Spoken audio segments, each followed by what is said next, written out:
নারীর স্বাধীনতা থেকে সমাজ সংস্কার, কেন শরৎচন্দ্রের উপন্যাস নিয়ে বিতর্ক কখনো কোনোদিন থামেনি। শরৎচন্দ্র চট্টোপাধ্যায় বাংলা সাহিত্যের সবথেকে জনপ্রিয় লেখকদের মধ্যে অন্যতম। কিন্তু জানেন কি, তাঁর লেখা নিয়ে সমাজে কত বিতর্ক তৈরি হয়েছিল? কেন মানুষ তাঁর বই নিয়ে এত দ্বিধায় ভুগত? আজকের ভিডিওতে আমরা তুলে ধরব সেই সব কিছু বিষয়। শরৎচন্দ্রকে বলা হয় জনগণের লেখক। তাঁর উপন্যাসগুলি সরাসরি সাধারণ মানুষের জীবনের কথা বলে।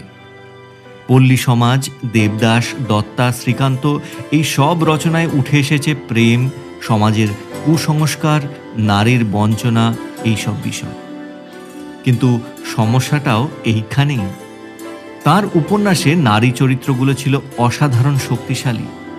কোনো সমাজের ভয় না মেনে তারা নিজের ইচ্ছা প্রকাশ করত। সেই সময়কার রক্ষণশীল সমাজে এটি ছিল একেবারেই অস্বাভাবিক। উদাহরণ হিসাবে বলা যায়, শ্রীকান্ত বা দত্তার নারীরা কেবল পুরুষের আনুগত্যে নয়, নিজের সিদ্ধান্তে এগিয়ে চলে। এজন্য সংবাদপত্রে তাঁর লেখা নিয়ে তীব্র সমালোচনা পর্যন্ত হয়েছিল। 1930 সালের আনন্দবাজার পত্রিকার আর্কাইভে সেই সমালোচনার নিদর্শন পাওয়া যায়। কিন্তু আশ্চর্যের বিষয়, সমালোচনার চেয়ে তাঁর জনপ্রিয়তা ছিল ঢের বেশি। গ্রামে, শহরে, রেল স্টেশনে, এমনকি চায়ের দোকানে পর্যন্ত মানুষ তার বই নিয়ে আলোচনা করত এবং পড়ত।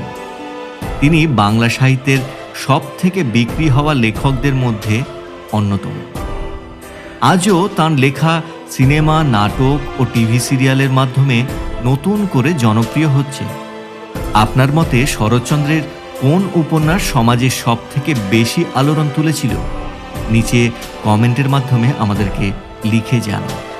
আর ভিডিওটি লাইক করুন এবং আমাদের চ্যানেলটি সাবস্ক্রাইব করুন।